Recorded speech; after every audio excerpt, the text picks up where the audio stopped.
What is up, ladies and gentlemen? Welcome back to the Gerkinman Monthly. I was going to say Game Over Gerkinman there, which I guess that's the channel. That works.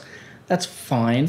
I'm back to having my original setup in terms of where I'm sitting, no more on the couch. This won't be permanent how it is, but it is for the next couple of months until I get this place rearranged in a way I'm comfortable with it. But anyway, unless you like this, if you like me sitting in front of my computers, then I can stay here and keep doing this. As you can see beside me, there is a lovely pile of things here that we're going to be going through today. This was my haul for the last few months. A lot of these things were picked up before I went back to Australia, so it's actually more like 2 or 3 months worth of pickups. This isn't all 1 month's worth. That would be crazy, and I'm not that crazy, and I certainly don't have that sort of money for reasons I'll get into in a minute. So yeah, first of all, housekeeping.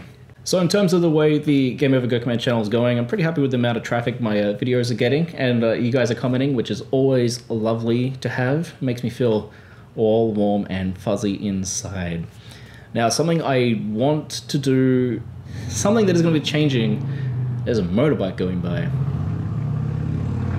Something I have noticed is there's a bit of a drop off with videos because there's 3 games going at once, and so there's only 2 videos a week per game. Once Soma Spirits is completed, Soma Spirits is 14 episodes, I'm going to be changing that so that it's Ocarina of Time twice a week and then Demon Souls 3 times a week or whatever. So it goes back down to 5 episodes. But I'm going to slowly phase out the 3 games at a time set up and have it back to just 1 game at a time, which is how the channel used to be. That way games won't drag on forever. It's the exact same amount of content, but it means I can release 5 videos a week and not have it feel so weird with 3 videos. I think having 3 games going at once was a neat idea, but I don't think in practice it works as well as I'd hoped as it would in my head, if that makes sense. I think moving it to a 1 game at a time situation is a little bit better, personally. So yeah, as I said, that'll be happening after Soma Spirits is finished, and the way then it'll be structured is there'll be a core game, and then an RPG Maker game, and then another core game, and it'll go in that particular fashion. Speaking of which, in terms of games recorded this month, the only new game I recorded, and I did this morning, was a game called Long Gone Days, which is 3 episodes. It's an RPG Maker demo. It's a game that I think is really impressive, and I hope you guys dig it. You won't be seeing it, obviously, for a while, because there's a lot of episodes of other stuff left. But I'm building up a huge buffer, and that is because, and this is before I get into this other stuff, I don't want this to be a crazy long video. I want to try to keep this stuff pretty short. There was some dust on the lens, and it was giving me the willies. That is because April of next year, I am aiming to move back to Australia from Canada. Even though I've been trying to immigrate here for a few years, things aren't working out, and I think long term it's best for me and my mental health and my finances if I leave attempting to move to Canada behind me and go back to Australia. And so that's something I'm looking at doing in April next year. I'm locked into a contract with this apartment, and that's the soonest I can leave. And that's fine. That gives me time to save up enough money to move and whatever else. But because I'll be back with my parents for a little while I get established, I won't be able to really upload anything, because those of you from Australia know how the internet is, and it's even worse in rural areas. So long-term plans, I don't have anything to say, but I'm going to be spending the next 6 months recording a huge backlog, because I really don't know how long I'll be there before I can actually start recording again. Although I'll still be doing these Gerkinman Monthly videos to let you know what's coming up and whatever else. So yeah, that's a thing. If you have any questions about that, you can leave them in the comments below, and I'll make a dedicated video about that. But otherwise, yeah, that's a thing. Anyway, so what are the pickups I got in the last few months, and are there any here that are related to the channel? And the answer to that is yes. So first of all, is a system I don't often pick up games for, but it's always exciting when I do, and this is related to a game that I did over on the Game Over Gerkinman channel, and that was I did a Nuzlocke of Pokemon Red, and of course I wanted to do a Nuzlocke of Pokemon Gold and Silver. And well, now I can, because one of the games I picked up before I left, I get this nice and close, was actually a copy of Pokemon Crystal. So now I have a physical copy of both Pokemon Crystal and Pokemon Silver. I'll be doing Crystal because I've never actually played through Crystal, and it has character sprite animation in it, which is pretty damn cool. This has a brand new battery and everything in it. This is the only Game Boy game I've picked up for the last 4 months. It was specifically to do a Nuzlocke of it, but of course with Jess leaving, I won't have a Gamecube anymore.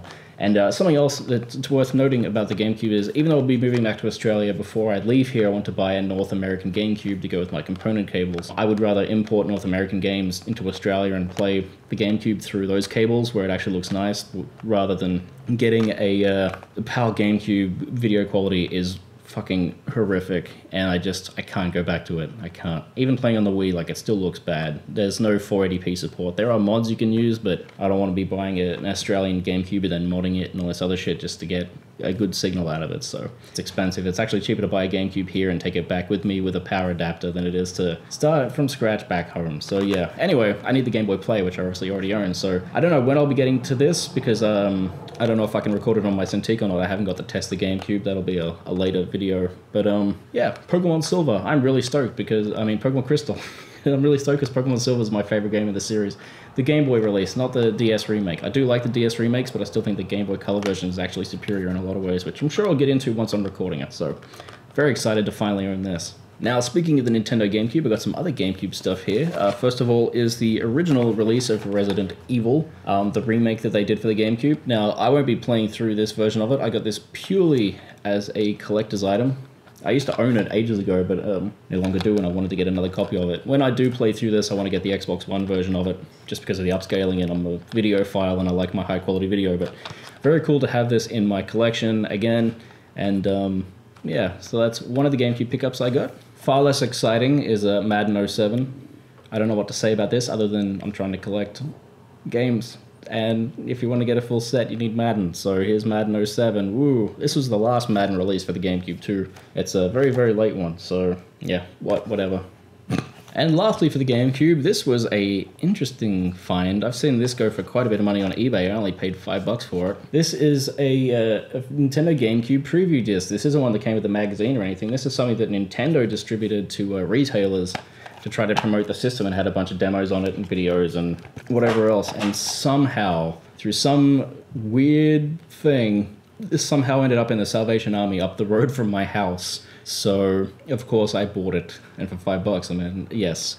So it has a demo for Sonic Adventure DX, for Tom Clancy's Splinter Cell, Beautiful Joe, which is a fantastic game that I already own. I love Beautiful Joe. And Billy Hatcher and the Giant Egg, which I believe is from the creator of Sonic. I've never played it, but I don't know, sounds interesting. And it also has 2 Game Boy Advance demos on there if you have a Game Boy Advance to plug into your thing through the controller port. Like, it's crazy. This disc is nuts. It's got tons on it. So yeah, I'm really fascinated. This is something I never thought I'd be buying, let alone picking up for $5 from a thrift store. So yeah, I'm pretty excited to have that. Really, really neat collectible. Next up, we have the PS3, and it's been an interesting little time for that little system, because the 3 games I got for it are all related. So first up, we have Final Fantasy XIII, a game that everyone seems to hate. I have no experience with it, but, you know, I've been curious to play through these games for a long time. The only Final Fantasy game I've ever finished is Final Fantasy VI. I don't know, whatever. The combat system looks interesting, so it was 2 games for like $20 at eBay, and I was like, well, I'll grab this because why not? So I did. And then that's of course followed by Final Fantasy XIII 2, which is something they did not have at eBay. I ended up buying this for $10 off of eBay, which is where I've gone back to getting most of my games now. I've stopped going to eBay. If I'm going to buy games, I do find it's generally cheaper to buy them on eBay and get them sent to my address than it is to get them pre-owned at eBay most of the time. Sometimes I find fun stuff in the garbage bin, but the bargain bin, I should say. Well, no, garbage bin's appropriate. There's a lot of crap in there. So yeah, Final Fantasy XIII 2, they did not have any copies of. They had tons of copies of Final Fantasy XIII, none of Final Fantasy XIII 2, so I bought that separately. But for whatever reason, they did have a ton of copies of Final Fantasy XIII 3, Lightning Returns. So, you know, I got Final Fantasy XIII and Lightning Returns, thinking that this was the second one, when it obviously isn't. I got those from eBay in that deal. So yeah, all I've picked up in the last few months with the PS3 is literally the 3 Final Fantasy XIII games. And I know the first one's not very popular. The second one's supposed to be a much better game, and the third one a lot of people also seem to like because it has a different combat system. So, you know, I don't know when I'll get around to playing them, but I'm excited to, because I like a lot of things that a lot of people hate, and because I don't have those ties to Final Fantasy XIII, I mean Final Fantasy as a brand that other people have, I'm not going to be that upset by linearity and things like that, because I don't have those expectations. And you know, when I watched Jess play through Final Fantasy X, and it was a fucking straight line as well, so, you know, whatever. Now, my second last system that I'll be going through today, that I've bought stuff for, is the Xbox 360. Still my main platform of choice for the most part. I've got some gems here, let me tell you. Speaking of garbage bins, or I should bargain bins. These are all bargain bin games except for one, actually. which I'll get to at the end there. So first of all, for $2.70, Medal of Honor Warfighter. Apparently this game's really pretty and everything else about it's terrible. And it's also short, so it should be some easy achievement points, right? I don't know, I'll find out if I ever end up playing it. But yeah, that's something I got here, Medal of Honor Warfighter Limited Edition. Maybe the Frostbite engine, which is it's a good engine. It's a pretty game. I might even play through Battlefield Bad Company 2. Not the first one, because I'm not a big fan of it so much, but the second one, which is made of the same engines, is just fucking beautiful, and I had a good time with that. But yeah, don't know what this will be like. Probably terrible. Maybe I'll play through some terrible games like this at some point too, if I'm doing a big backlog. I don't know. We'll see. We'll see. It's probably not something anyone would ever want to watch, so maybe not. But yeah, also in the bargain bin, Ghost Recon 2 Advanced Warfighter. Never played any of the Ghost Recon games, but I hear decent things. I do know this game is also on the original Xbox, and visually it doesn't look so great nowadays, but you know, whatever. Who cares? Just another one for the collection to tick off the list. And yet another bargain bin game. This is Sega's The Club. Literally don't know anything about this game. I saw a little bit of video of it, and it looks like it's a third-person shooter where you run around and you just shoot people in an arena or some shit. I have no idea, but it looks fucking horrible. But, you know, for $4, once again, that's interesting. We'll see what happens. And last of all, this is a game I paid more than it's worth. I don't know why its value is still high, because it's a fucking horrendous game, but it's something I'm definitely going to be playing it in some capacity on the channel. This is Two Worlds. This was supposed to be the big Oblivion killer. It is the buggiest, ugliest, most poorly voice-acted open world RPG like I've ever seen in my life. I've watched countless videos on this game, and it looks absolutely hilarious with how broken it is. And I can't wait to share some of that with you, because it is legitimately fucking funny how bad this game is. The second one apparently fixed a lot of things. They really listened to what people said, and they tried to rectify the whole situation. But this first one, an absolute disaster, and one of the first real big flops on the Xbox 360. So I've been wanting to play this for a long time, because if you know me, like, I love broken bad games. And last of all, for the Xbox 360, a game that doesn't suck, or at least I don't think it sucks. This is the one, I picked this up off eBay for $7, and this is actually a game that once I'm done recording this, I'll be recording for Let's Play, because after Long Gone Days, it'll be the next big title. And that is Shadows of the Damned, which obviously no case, I don't really care about that. Shadows of the Damned is the perfect game for me. The gameplay is Resident Evil 4, and it's got Shinji Mikami involved, who of course directed Resident Evil 4.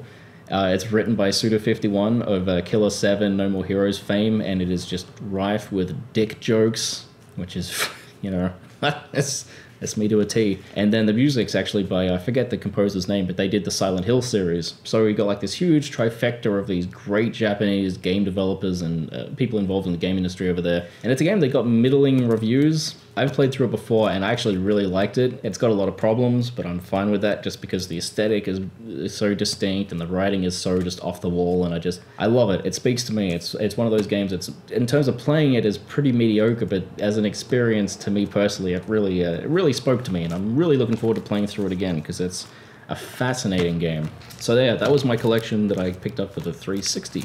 And of course, last of all is the Xbox One, which I got a couple of things for. Only 3. The first, as some of you who have seen my Cintiq gaming video will have already known, one is Dark Souls 2 Scholar of the First Sin. I'm currently playing through the DLC for this, because I played through Dark Souls 2 before, but I wanted to get this for the DLC and for the 60 frames, and hot damn, the first DLC pack I got through without too much trouble, but the fucking bosses in the second one are brutal, and it's great feeling challenged again. Dark Souls 2 is a game that a lot of Souls fans don't like that much. But personally for me, I still really enjoy it. I don't know that it's worthy of the Dark Souls name on it for a number of reasons I'll get into when I eventually Let's Play this game, which will happen someday. Yeah, like, I think on its own terms, it's still a fantastic game with some fantastic game design elements. So I think, like, if it just didn't have the name Dark Souls on it, people wouldn't have been mad about it, and they think it was great, but because the name was on there, it pissed people off. But yeah, overall, I think, especially with the DLC, Scholar of the First Sin is pretty fucking great. Also picked up Thief, something else a lot of people either hate or thought was mediocre, and that's fine. As someone who hasn't played the old games, I don't really have anything to compare it to, and I think that's always something to take into consideration. A lot of fans swear stuff's the worst thing ever if they grew up with the originals, but you know, I haven't played the original, so I've got nothing to compare it to, so maybe it'll be alright. I mean, I'm not expecting it to be like Dishonored, but yeah, you know, who knows, maybe it's alright. Maybe I'll enjoy it, I don't know yet. And last but not least, the only Assassin's Creed game I've ever actually been interested in, even though I have all of them almost, I haven't played any of them, Assassin's Creed Black Flag for $9. Pirates, sailing. This game looks like the only one that I'm genuinely interested in, just purely based on the setting and aesthetic of it. So I am looking forward to playing through this, but I got to play through the first ones first because that's my rules. And I know this is like the 5th one in the series, so one day. And that is my gaming pickups for this month. Future videos will be much shorter because I'm going to be trying to save money, obviously, to get back to Australia. So unless I get something really specific, like there's one particular game I want to do a Let's Play of and I would need to buy it, and a few other things. But outside of that stuff, I'm going to be trying to save money where I can. So these videos will be much shorter, and they'll mostly be updates on what I've recorded, because I'll be doing a lot of recording, especially now that I've got this more convenient setup. Although it'll be even more convenient once I rearrange the room. But yeah, the Gerkinman Monthly will be more of an update video in future installments than a big show-off of all the things I bought, because I won't be buying much stuff. So anyway, thank you for joining me. I hope you're looking forward to the stuff that I've got coming down the pipeline, and I hope you're enjoying the content that's already been getting released. Once again, thank you for your support. It means everything to me, since it's just making Let's Plays is kind of, obviously I'm not doing it for views or money, because I don't make any, or get any, but I find it to be very cathartic and relaxing process to work on. So, you know, thank you for sticking with me through that, and yeah, I hope you have a fantastic day and a fantastic week. Be kind to each other, and as always, peace out. Have a good one, ladies and gentlemen.